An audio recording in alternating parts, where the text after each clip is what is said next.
Hi everyone and welcome to Homerino Collectibles, where today we're going to be taking a look at the DC Collectibles Arrow TV series Deathstroke. So this is Slade Wilson as he appears as Deathstroke after the return to Starling City. I really like this box. It's, only just bigger than the figure. It's a really nice slim design. I really like it when they don't use too much packaging and whatnot, and also when you get everything displayed really nicely. On the back here we have the rest of the wave. And I will be getting this Arrow figure right here, and possibly Canary, but maybe not, I don't really know. And just so you know guys, I am actually going to be doing a comparison with this Deathstroke in the review for this guy, just so you can see them together and whatnot. So if you want to see that Arrow and possibly Canary, this Deathstroke and lots of other DC Collectibles figures, then go ahead and make sure that you subscribe to the channel. But for now, let's get this thing open and take a closer look. And here is Deathstroke out of the packaging, and I really do love Deathstroke. He's definitely in my top 5, favourite comic book characters of all time. So I have a little bit of bias towards Deathstroke figures, but I don't try and use any bias in any videos, and honestly, I'm not going to use it in this one. This thing is an absolutely fantastic action figure. DC Collectibles have really gone all out on this thing with articulation and sculpt and accessories and stuff. It's just so damn cool. So let's go ahead and start out with those accessories. So as you can see, I have him holding his pistol right here. A very, very awesome Desert Eagle-esque pistol. He doesn't have a trigger finger, and you can only fit it in the right hand. The left one is just simply too small, the gap right there. If I just take this thing out, you can see close-up detail for this thing. Really, really nice sculpt there. You just got that nice little bit of black paint tap on there. Looking pretty cool, and it fits in the holster very, very nicely. The holster is a nice soft rubbery plastic, and it just slots in very, very well and looks really awesome. Another accessory, we have his katana. So if I just take that out of the sheath right here, and let's take a look at the close-up detail.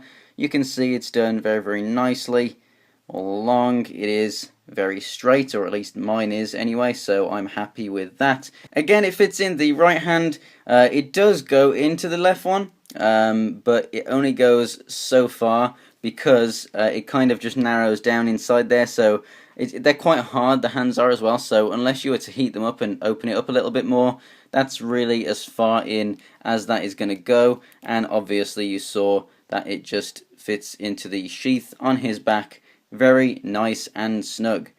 On the back right here we have a really small knife, which I do have to say, it's not a very tight fit inside here. If you actually turn it upside down, so it's opposite to the way it's supposed to be, it does go all the way in still.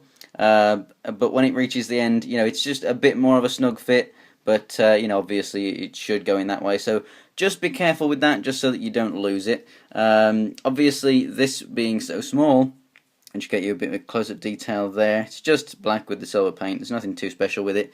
It's too small to be held in that hand. It's just way too loose, as you can see. In the left hand, it fits, and it's pretty much the only thing that will fit properly into the left hand. But again, it will, only go down as far as the sword. So really, I'm thinking that they must have thought, okay, he can hold a gun and then maybe a sword or the knife at the same time.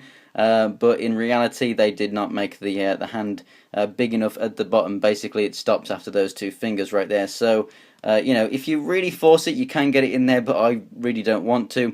But that's pretty much all that hand is there for, really, that little knife. And again, I'll just go ahead and put that back inside its little sheath on the back there. And then we also have the machete that's down here on his leg there, which obviously doesn't matter if it's a loose or tight fit. It's loose until it gets to the end and it sits in there nice and tight, but it's not going to fall out there anyway.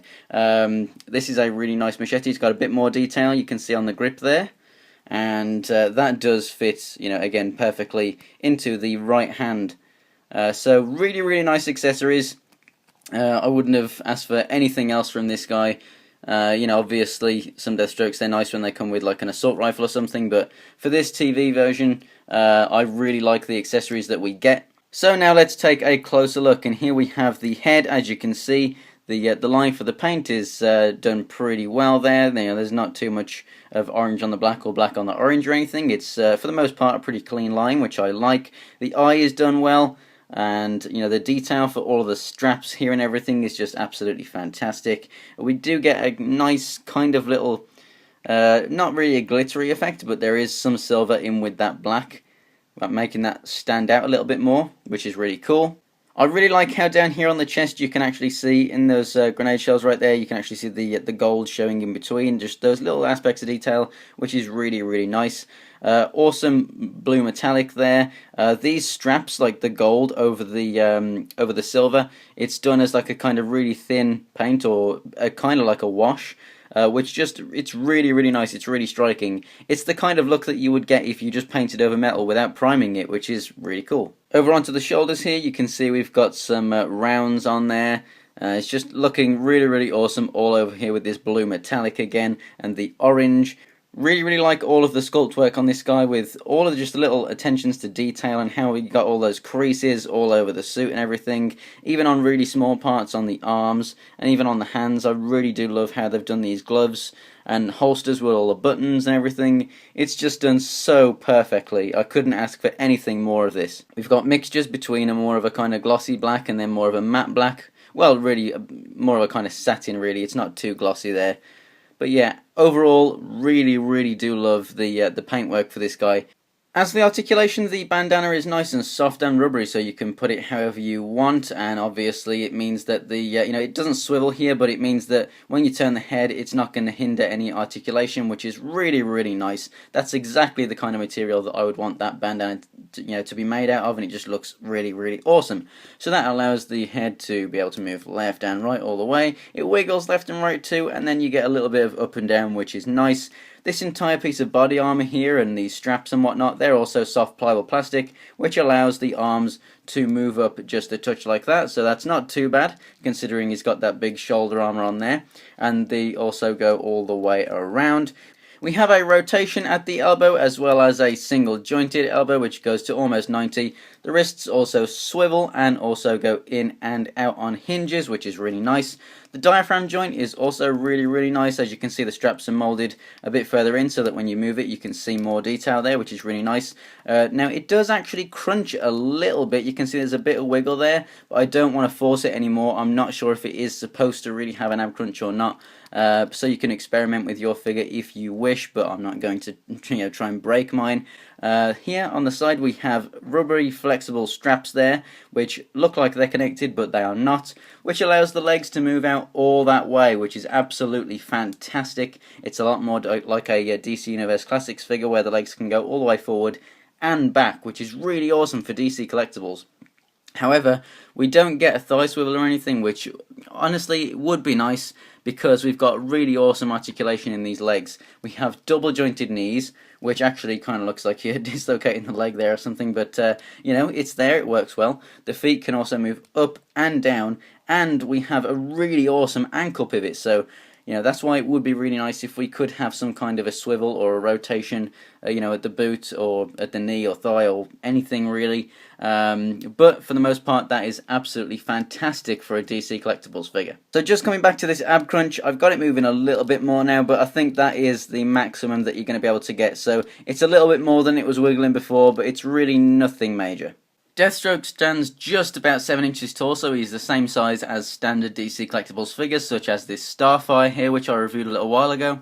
So as you can tell, I really do like this guy, and really, really do recommend it. Whether you're into the show or not, if you just want an awesome Deathstroke figure, this is definitely a must-have for you. I would like it if the left hand was just a little bit more open so that you could actually hold, more accessories, so that you could dual wield and have a bit more options instead of just having to have that little knife in that hand. And it'd be awesome if you could have a thigh swivel or maybe a tiny little bit more of an ab crunch, and then it literally would be an absolute perfect figure. But as it is, it's really, really good anyway. One of the best that DC Collectibles have ever done, in my opinion, and that's not just because I love the character. Like I said, this is an unbiased review. I really, really do think that this is an amazing figure. So if you enjoyed the video, go ahead and give it a like, and if you want to see pictures of stuff from my collection and things that I've got coming up for reviews, then follow me on Instagram and Twitter. The links will be in the description below. It's Homerino123 for both. And like I said, if you want to check out more DC Collectibles figures, I've actually got an Arkham Asylum and Arkham City 4-packs. We've got the Catwoman animated series figure. Like I said, I got that other Deathstroke figure coming up. We got Bat-Zaro and the Total Heroes Batman Beyond figure and whatnot. So loads of awesome DC figures to come. If you want to check them all out, then go ahead and subscribe. So thanks for watching, guys, and I'll see you next time.